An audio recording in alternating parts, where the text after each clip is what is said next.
The next area that we are going to look at would be different forms of variation. First type of variation we're going to look at here is direct variation. And in direct variation,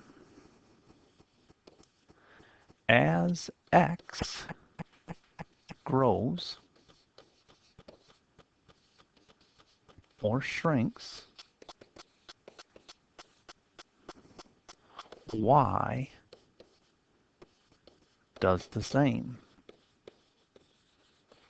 So if x gets bigger, y gets bigger. If x gets smaller, y gets smaller. That is direct variation. And an equation for direct variation looks something along the lines of y equals k times x, where k is called the constant of variation.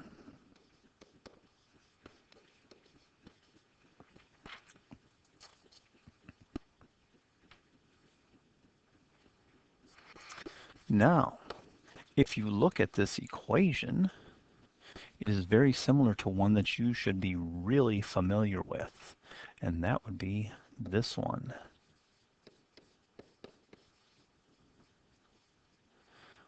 Where m is what k is. And b then, because there's nothing here, then b is just 0. So direct variation is linear in nature. The other thing that we've discussed this year that is also linear would be an arithmetic sequence. They all are the same type of thing. So now, if x is 5 and y is 30, and they vary directly,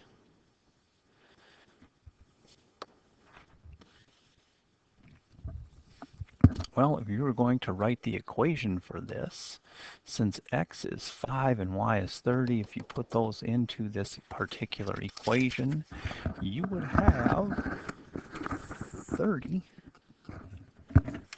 equals k times 5. Solving for k would get you, because you have to divide by 5, 6. So therefore, y equals 6x would be your direct variation equation. And then if you had to find y when x is 14, well, now that you know that y equals 6x, you would just substitute in 14, and y equals 6 times 14, which is 84. And that is a direct variation type of problem. The next type is inverse variation. Inverse variation is different.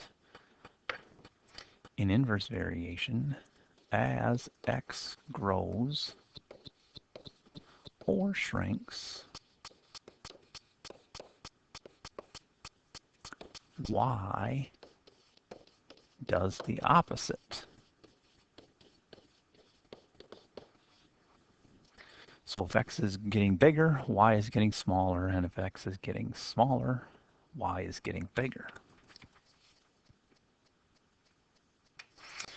The equation for an inverse variation is y equals k divided by x.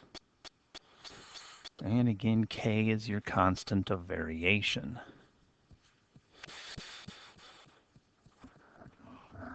Now, the other way you can look at that is if you take x and you multiply it by y, you will get the same value always. Okay, so then, let's say we have that same problem. If x is 30 or x is 5 and y is 30 and they vary inversely, Well, that means if you multiply these two things together, 5 times 30, that is 150. So that is k. Or you can do it by using that formula and saying y, which is 30, equals k divided by 5. And then solve for k by multiplying both sides by 5, so k equals 150. And so now that we know that,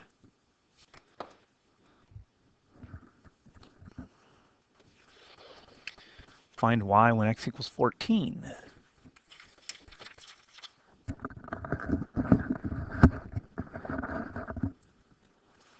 Well, in this case, we would say y, which we don't know, equals 150 divided by 14,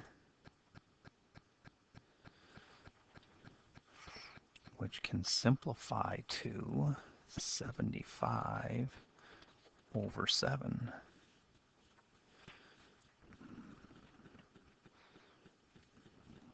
which is 10 and 5/7 if you want to go that route.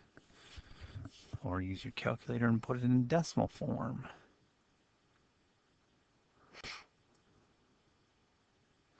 As you see, x went from 5 to 14, so it was growing. Y went from 30 down to 10 and 5/7, so it is shrinking. And the last type of variation is joint variation. And in joint variation, it involves more than two variables.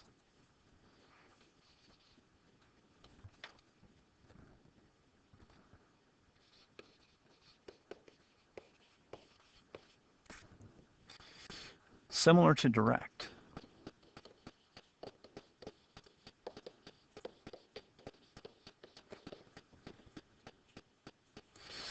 And so usually it's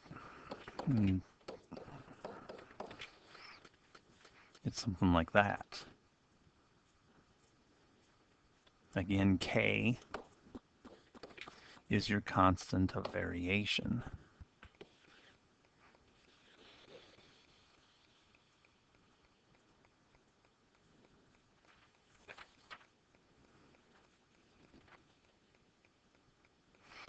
So here, if x is 2 and y is 8 and z is 10 and they vary jointly, you would say something along the lines of, since z is 10 equals k times 2 times 8.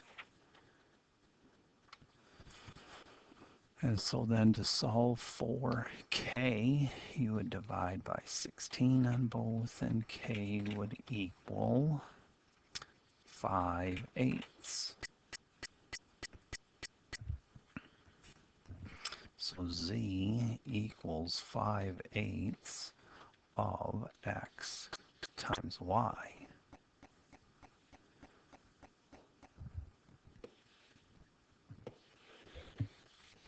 Now, if we're going to find z when x is 4 and y is 12, well, then all we have to do is substitute the values in, and so z equals 5/8 times 4 times 12.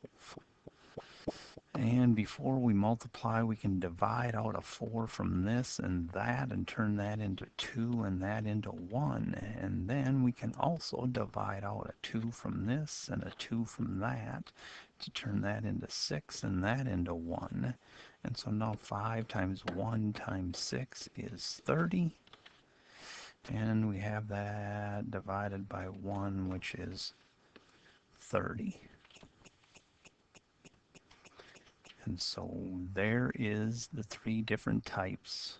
There are the three different types of variation that you'll see in the assignment today, which is on Schoology, and it's on that worksheet that is shown there. On the left-hand side of the piece of paper, you do start with problem number 43 and just go straight down the page until you get to the problem that looks like 55, but that really doesn't show up very well.